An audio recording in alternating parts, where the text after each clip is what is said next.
Doctor గారు నమస్కారం.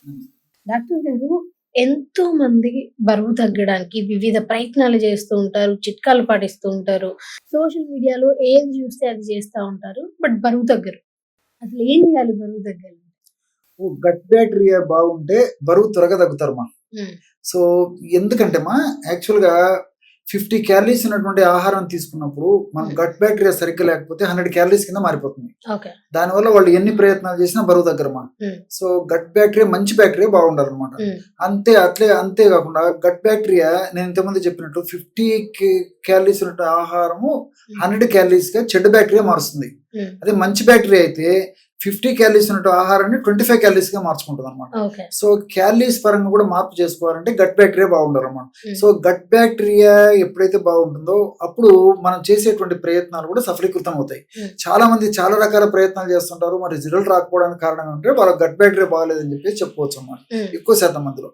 So వీళ్ళు మరి వేళకు ఆహారం తీసుకుంటుండాలి, స్ట్రెస్ లేకుండా చూసుకుంటుండాలి. అంతేకాకుండా రోజు ఏదో ఒక ఎక్సర్సైజ్ అమ్మా, రన్నింగ్ కానీ, వాకింగ్ కానీ, జాగింగ్ కానీ, స్కిప్పింగ్ కానీ, స్విమ్మింగ్ కానీ ఏదో ఒక రకమైన ఎక్సర్సైజ్ చేస్తుండాలి.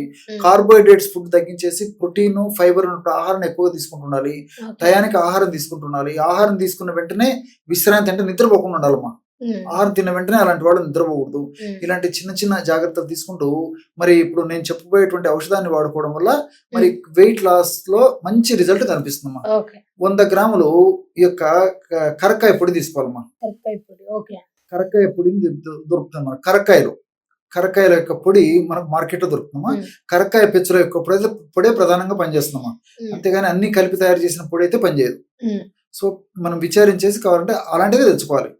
సో 100 గ్రామ్స్ కరక్కాయ పెచ్చుల యొక్క పొడిలో 50 గ్రామ్స్ వామును వేయించి చేసినటువంటి చూర్ణం కలిపేసేయాలి. అదేవిధంగా 10 గ్రామ్స్ శొంఠి పొడి కలుపుకోవాలి. ఈ 3 పదార్థాలు బాగా కలిపేసి ఒక గాజు సీసాలో నిల్వ ఉంచుకొని రోజు ఉదయం ఒకసారి, రాత్రి ఒకసారి, ఆహారానికి ఒక అరగంట ముందు 200 ml లేదా 250 ml పల్చటి తాజా మజ్జిగలో 1/2 టీ స్పూన్ నుంచి 1 టీ స్పూన్ వరకు ఈ పౌడర్ను కలుపుకొని తీసుకుంటున్నారమ్మా. ఈ విధంగా రెగ్యులర్ గా తీసుకుంటుండడం వల్ల సో ఈ యొక్క పదార్థాల యొక్క ప్రభావం చేత దేహంలో కొవ్వు కణాల్లో ఏ భాగంలో కొవ్వు ఎక్కువగా సంచితమైనప్పటికీ ఆ కొవ్వు క్రమక్రమంగా కరగడం మొదలయ్యి మరి ఇతర ఉపద్రవాలు రాకుండా మనిషి నాజుకుతనానికి సంతరించుకుంటాడు. అంతేకాకుండా ఈ యొక్క మజ్జిగ కూడా మరి లోపల గట్ బ్యాక్టీరియా బాగా వృద్ధి చెందేందుకు ఉపయోగపడుతుందమ్మా. నేను ఇంతకుముందే చెప్పినట్లు గట్ బ్యాక్టీరియా బాగుంటే కానీ మంచి బ్యాక్టీరియా, అది కూడా గట్ బ్యాక్టీరియా మంచి బ్యాక్టీరియా బాగున్నప్పుడే ఈ యొక్క వాటికి మంచి పరిష్కారం దొరుకుతుంది. కాబట్టి ఈ యొక్క చూర్ణాన్ని ఈ విధంగా నేను చెప్పినట్టు పద్ధతిలో మజ్జిగతో కలిపి వాడుకోవడం వల్ల సమర్థవంతమైన ఫలితాలు, చాలా చక్కటి ఫలితాలు కలుగుతాయి. ఎలాంటి సైడ్ ఎఫెక్ట్స్ ఉండవు, అన్ని సైడ్ బెనిఫిట్స్ ఉంటాయమ్మా.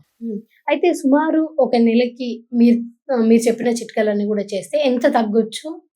అందుకేమా నేను చెప్పినటువంటి ఆహార విధి విధానాలు పాటిస్తూ, ఎక్సర్సైజ్ చేస్తూ ఈ యొక్క పద్ధతిలో ఔషధాన్ని చేసుకోవడం వల్ల శరీర తత్వాన్ని బట్టి, వ్యాధి యొక్క ఉధృతిని బట్టి, ఇతర అనుబంధ లక్షణాలను బట్టి 1 కేజీన్నర వరకు తగ్గేదానికి అవకాశం ఉంటుందమ్మా. అంటే కొంతమంది 1/2 kg తగ్గుతారు, కొంతమంది 1 kg తగ్గుతారు.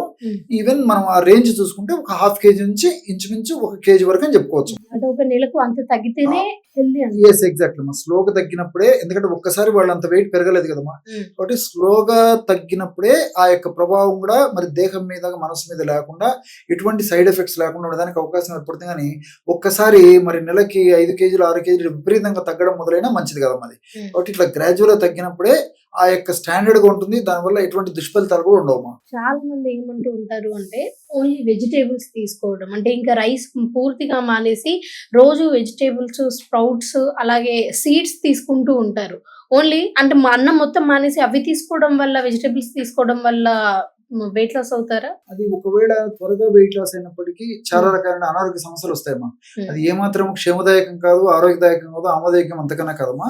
కాబట్టి కేవలం వెజిటబుల్స్ తీసుకోవడం వల్ల వాళ్ళకి కొన్ని రకాలైనటువంటి స్థూల పోషకాల లోపం కూడా ఏర్పడుతుందమ్మా.